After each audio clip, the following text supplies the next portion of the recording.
زاویے میں کھانا پکانا کہ اس کی خوشبو ان کے گھر نہ پہنچ سکے۔ غریب کے بچے مچل گئے، ضد کر بیٹھے، اور وہ ضد پوری نہ کر سکتا ہوا تو ان بلکتے بچوں کے آنسو کون پوچھے گا؟ دوپہر کو سلا دیتی ہے بچوں کو وہ اس ڈر سے گلی میں پھر کھلونے بیچنے والا نہ آ جائے۔ یہ ان لوگوں سے پوچھو۔ ہمارے دیہاتوں میں ایک رسم چلتی ہے، رسم وکھالا، پتہ نہیں آپ کے علاقے میں ہے کہ نہیں۔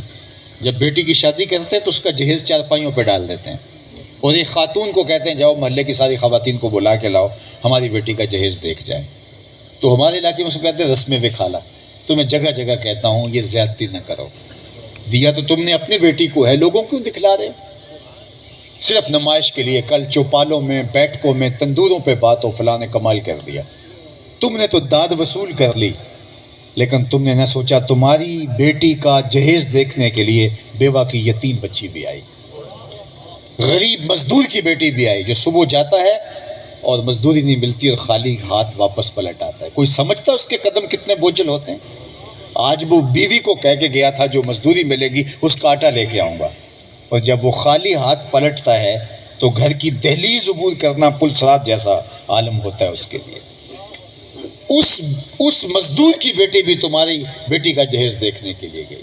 تم نے تو داد وصول کر لی، لیکن جو کچوکے اس کے کلیجے لگے اس کا مداوع کون کرے گا؟ تارا ٹوٹتا سب نے دیکھا، یہ نہ دیکھا ایک نے بھی، کس کی آنکھ سے آنسو ٹپکا، کس کا سہارا چھوٹ گیا۔ تو ہمارے دین نے ہمیں لوگوں کی رقاقت قلبیہ کا لحاظ رکھنے کی تلقین کی، لوگوں کی دلجوئی کی تلقین کی، لوگوں کا خیال رکھنے۔ اتنا ستھرا دین کہاں سے ملے گا کہ غریب کے سامنے اپنی دولت کی نمائش نہ کرو، یتیم کے سامنے اپنے بیٹے کے سر پہ ہاتھ نہ پھیرو، اگر پھیرنا ہے تو اس کے سر پہ بھی ہاتھ پھیرو، ورنہ اپنے بیٹے کے سر کے اوپر بھی ہاتھ نہ پھیرو۔ یہ میرے رسول کا دیا ہوا دین ہے۔ ہم نے تو اپنی نمائش سے لوگوں کی زندگی جیرن کر دی ہے۔ کسی نے کیا خوب بات کہی تھی کہ امیر لوگ آسائش نہ چھوڑیں، نمائش چھوڑ دیں، غریبوں کی جان سوکھی ہو سکتی ہے۔ ہم آسائش چھوڑ دیں، آسائش نہ چھوڑیں، نمائش چھوڑ دیں، لیکن ہم لوگوں کے لیے اذیت کا سامان، رویہ قدم قدم پہ۔ رشتہ داروں میں جس کے پاس 4 پیسے آ جائیں وہ دوسروں کی زندگی عذاب بنا دیتا ہے۔ ہمارا دین ہمیں لوگوں کی دلجوئی کی تلقین کرتا ہے۔ تو جہاں یتیم کو دھکے دیے جاتے تھے وہاں یتیم کی کفالت پر ثواب بتایا۔ میں آپ سے پوچھتا ہوں اس کائنات میں سب سے اچھا گھر کون سا ہے؟ تو کوئی کہے گا جناب جو عالی نسب سوسائٹی میں واقع ہے وہ گھر اچھا ہے، کوئی کہے گا جناب جو ساحل سمندر پر ہے وہ گھر اچھا ہے، کسی نے کہا جو اونچے پہاڑ پر گھر ہے تو وہ گھر اونچائی پہ بنایا گیا، کسی نے کہا کوشادہ گھر، کسی نے کہا کہ باغ کے بیچوں بیچ اگر کوئی گھر تعمیر کر لیا جائے، اطراف میں پھیلے ہوئے آموں کے پیڑ اور درمیان کے اندر گھر، کیا خوبصورت منظر نگاری ہے۔ تو کہا کہ جناب وہ گھر اچھا ہے، کسی نے کہا جس کا لان کشادہ ہو، کسی نے کہا جو ہوادار ہو، کسی نے کہا جو شہر کے وسط میں ہو۔ میرے حضور نے فرمایا اس کائنات میں سب سے اچھا گھر وہ ہے جس میں یتیم رہتا ہو اور اس کی عزت بھی کی جاتی ہو، چاہے وہ 2 مرلے کا جھونپڑا ہو۔ جس گھر میں یتیم رہتا ہو، صرف رہتا ہی نہ ہو، اس کی عزت بھی ہوتی ہو، وہاں اپنے بیٹوں کی طرح رکھا ہوا ہو، تو فرمایا کہ وہ 2 مرلے کا جھونپڑا بھی ہو وہ بہت بڑے بنگلے سے افضل اعلیٰ ہے۔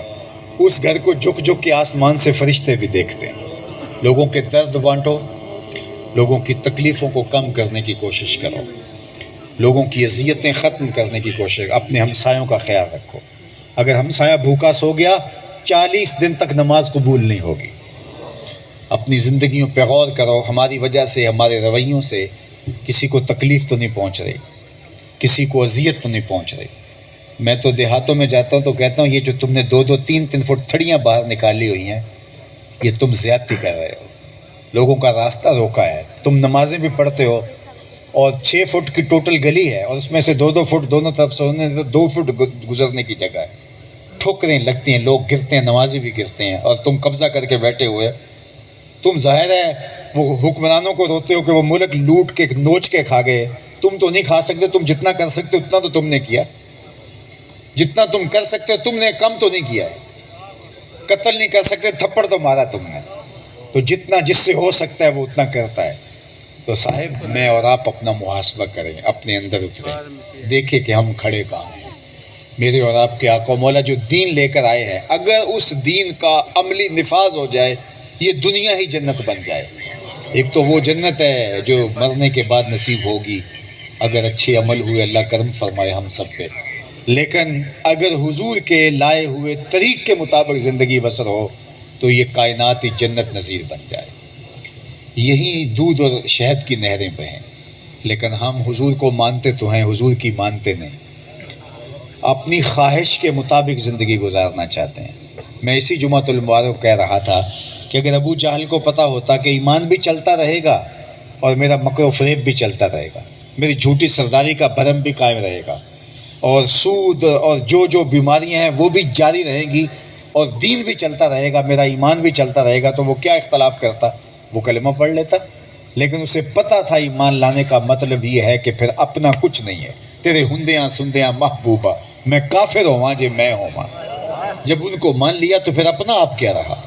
پھر زندگی ان کے نام لگا دی جس طرح وہ چاہیں گے۔ الاسلام گردن نہادن، اسلام کا کیا معنی ہے؟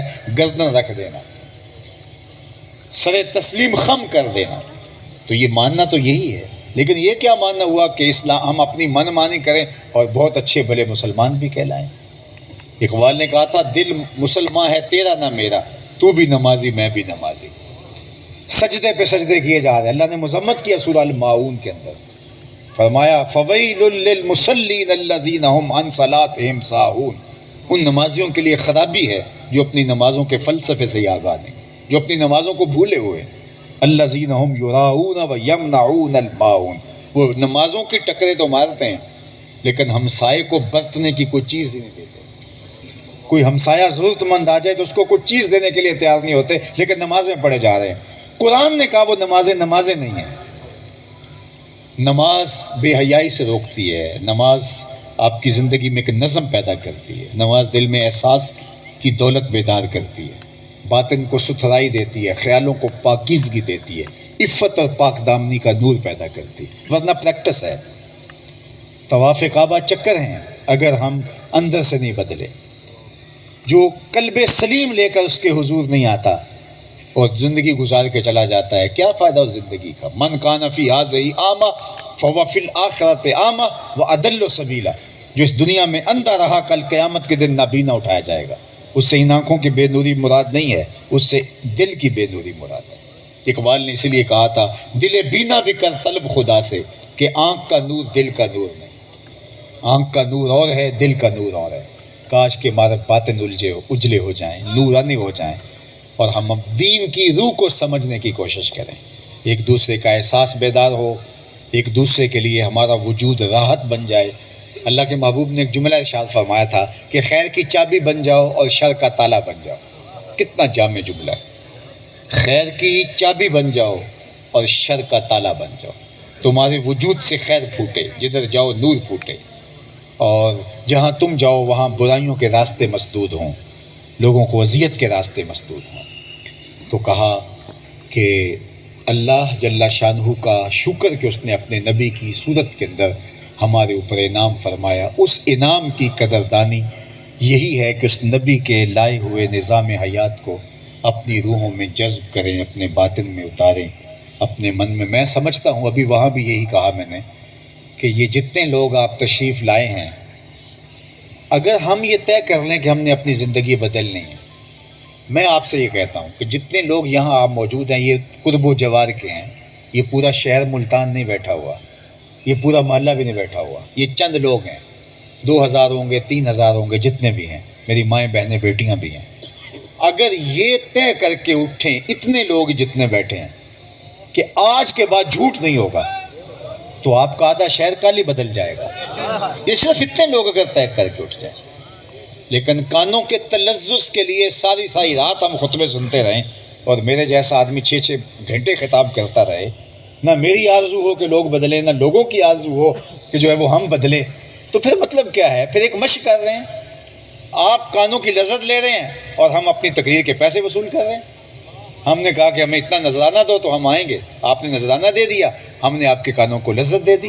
نہ آپ بدلنا چاہتے ہیں، نہ میں آپ کو بدلنا چاہتا ہوں، تو نتیجہ کیا؟ تقریریں ہو رہی ہیں، جلسے ہو رہی ہیں، جہاں ہم کل تھے وہیں ہم آج ہیں اور وہیں 10 دن بعد ہوں گے۔ میرے پاس ایک صاحب تشریف لائے وہاں سے جاپان سے، تو انہوں نے مجھے کہا، دعوت دی، تو میں نے تھوڑا سا ٹال مٹول کرنا چاہی. تو انہوں نے کہا کہ جناب آپ 30 سال سے اس قوم کو جو سمجھا رہے ہیں کہ یہ کرنا چاہیے، جھوٹ نہیں بولنا چاہیے، 2 نمبر مال نہیں بیچنا چاہیے، کسی سے فراڈ نہیں کرنا چاہیے، جو آپ نبی کے رسول کے قرآن کے حوالے دے دے کے بتا رہے ہیں وہ کر چکے ہیں. وہ آپ تو ان کو بھی سمجھا رہے ہیں نا کہ یہ کرنا چاہیے، وہ کر چکے ہیں. اب مزید بہتر اقدار کے لیے کوشاں ہیں، اور ہم ابھی تک یہاں سے نہیں نکلے. اکبر آبادی نے کہا تھا، مصر پہ ہے اپنی نظر اور سیم ان کے ہاتھ.